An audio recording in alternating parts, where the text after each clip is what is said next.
today, and today's topic is managing scars on children. Thank you for being here. Always good to see you. Nice to see you. So, you actually have a child with scars. Can you share that story with us? My daughter was born without her esophagus and her trachea forming, so she's had quite a few extensive surgeries to repair that.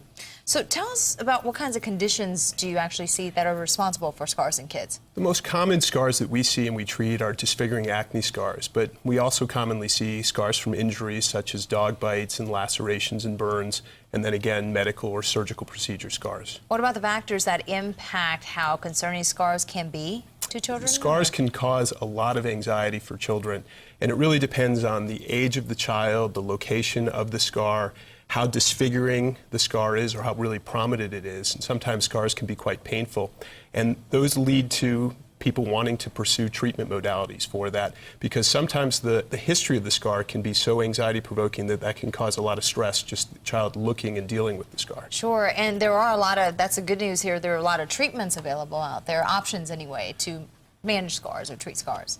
Fortunately, there are some newer options. The laser world has gotten so much better in the treatment of scars, but it's important to work with the pediatrician of the child and psychologist to really decide who wants to go on and pursue treatment. And then if they do want to pursue treatment, we have options such as topical treatments of scars, starting with silicone gels and then topical steroids, and we also inject certain substances like steroids. But really, lasers have made really the most advancements in treatment of scars. And sometimes we actually do additional surgery just to reorient scars. Does it matter the age for the child when it comes to dealing with the treatment options? You know, it's important that the child be on board and want to actually be involved with the treatment and want to treat the scar. But usually at about 7 or 8, kids are old enough to understand the importance of sitting still. They also need to understand the importance that it's a slow process. It's a marathon rather than a sprint. We really do treatments every 4 to 6 weeks for about a year with different laser modalities to really treat these scars. Yeah, I was going to say, it's not like a one-time thing and it's just going to disappear.